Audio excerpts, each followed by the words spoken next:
Understanding weight loss continues to be one of the biggest mysteries. I see patients every day in practice who are so frustrated with weight, understanding why they can't lose weight, and just over it, to be 100% honest. Hi there, I'm Dr. Taz. I'm an integrative health and wellness expert and author of The Hormone Shift. And weight is something that comes up for all of us, myself included, over and over again. Here's the deal. As women, we have about 5 major hormone shifts that we all go through. And with each shift, the hormones change. And with those changes, sometimes they work in our favor. Oftentimes they leave us super confused, like what's going on? Why am I crying or moody? Or what many women notice and what actually catches their attention, why am I gaining weight? I actually had a patient yesterday in the exam room and she said, you know what, when you get to 60, menopause looks like 3 things. You're either emaciated, you're super fat, or you're fit, and you got to pick which one you're going to be. Now, I wish it was that simple, but here's the truth in reality. Our hormones are determining our metabolism. And when our hormones shift, our metabolic rate shifts as well. This is true for our teenagers. This is true for women in their 20s and 30s. This is absolutely true for all of us in perimenopause and menopause. Here is what essentially is happening. As the levels of estrogen and progesterone start to change, the metabolic rate shifts. It shifts to one of fat storage, especially if your estrogen is too high or you have too much stored estrogen and your progesterone is too low.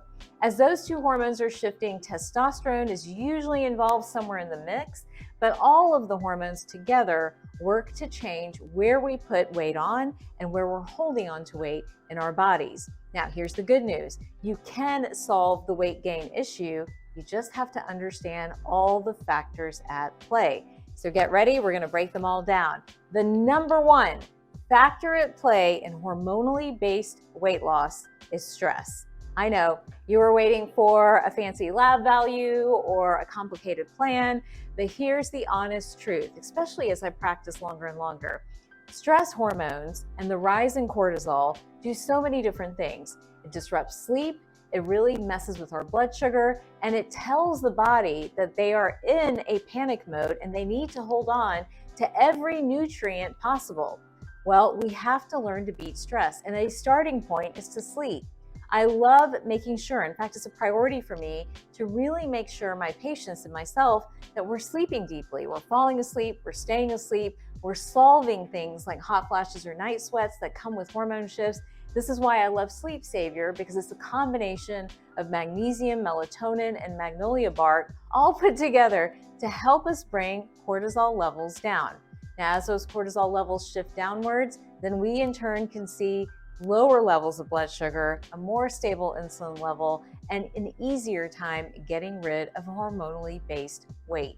All right, so sleep is a big factor. We know we need to understand it, but it's tied to the other issue, right? The fluctuation of hormones. You're high, you're low, estrogen's here, estrogen's there. For some of you, that translates as like hot flashes or night sweats or some of those very obvious vasomotor symptoms. For others, it's a little bit more subtle. It may be more mood shifts or feeling hungry all the time or thirsty all the time or craving salt and sugar. Using products that really help to regulate the hormone shifts, the swinging of estrogen and progesterone, can help us feel better and again, give us a healthy night's sleep, clearing up our brain, our energy, and our metabolic rate. Hormone Helper, for example, has maca in it. Maca is known to regulate these hormone shifts. It also has choline and inositol in it, which clean up the liver, lower blood sugar, and help stabilize your sort of fluctuation through every different hormone shift that you might experience. So understanding that the hormone shifts bring on symptoms, and those symptoms in turn impact the fundamentals of weight loss, like what we crave, how we sleep, our general energy, and so much more, is again a part of hormonally based weight loss and needs to be included when we're coming up with a weight loss plan. All right, moving on from stress and sleep to food, we know that food can really impact our hormones and how we gain weight. Now, when hormones are balanced, you have more cheating bandwidth is probably the best way to say it. Maybe you can have that extra sugar or those extra carbs and it's not really a big deal. But the minute those hormones go crazy, even a spoon of rice or an extra piece of bread shows up instantly on the belly. Again, that's because the hormones aren't balanced. So what do? throw your hands up in the air. No, we're going to solve this and we're going to get ahead of it. And the key way to do that is to really increase your protein.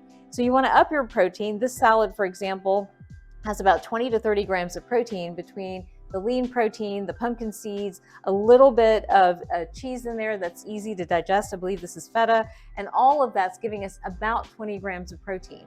Ideally, we want about 20 to 30 grams of protein every 4 hours or so to help keep blood sugar stable and to push the insulin levels down, helping us manage the hormone fluctuations. In addition to the protein, why do I like this particular salad? It's the fiber, lots of fiber in here to help to metabolize hormones and push them through the body, helping us with overall hormonal weight loss. So food is going to be a big part of this equation as well. Now let's talk about two more categories when it comes to hormonally based weight loss. Now, one of the big things that we see over and over again is when the hormones shift, it leaves you in a state of depletion. You just don't feel good. So you're often self-medicating, right? It's the extra cup of coffee, maybe it's an extra glass of alcohol at night because you just feel on edge. Instead of that, let's optimize your nutrition, right? So if you're low, for example, in B vitamins or the fats or magnesium or zinc, you're gonna feel worse than if you replace those and really optimize those to help with these very many different functions of the body. So again, something like Boost is a methylated B, it has some zinc in it as well, really helping the hormone pathways and helping us to kind of stay in balance. All right, we talked about nutrients for weight loss. Let's also talk about the importance of your environment. The higher the toxic load, the harder it is on the liver. The liver is managing all your blood sugar, your insulin, and so much more. In fact, I talk about this in this video right here about how your toxic load is influencing not just what your hormones are doing, but what your metabolism is doing as well. So look at your food. Cleaner the food, the better. Look at what you're using on your body, your makeup, your skincare, your environment, and so much more. It really does matter when it comes to hormonally based weight loss. In fact, we think that a lot of the weight and the obesity that we're seeing is due to the chemical load. And when I have women in their 50s and 60s who have struggled with weight for years, really buckle down and start to eliminate all the stuff out of their diet, everything processed, everything packaged, dyes, preservatives, excessive salt, excessive sugar, they drop weight like you would not believe. So never underestimate the power of your liver when it comes to weight and the power of a toxic load blocking you from your ideal weight. All right, now I promise this is the last one for sure. It kind of brings us full circle back to the idea of mindfulness and stress. Now, I already talked about how cortisol was one of the biggest players when it comes to weight gain, but how do you manage that, right? Beyond food and sleep and some of the things we've talked about, a mindfulness routine. And I really want all of you, no matter how old you are, to really develop out this mindfulness routine. I would take 10 to 20 minutes in the morning, 10 to 20 minutes at night, really put these bookends into your day to center in on your breathing, to focus, to concentrate, to regulate your breath, and that in turn helps to lower cortisol, but more importantly, connects you back into your body. There's so many things that you can do to really help with weight loss, especially as your hormones are shifting. So don't get discouraged, don't despair. We've all been there. I've been there too.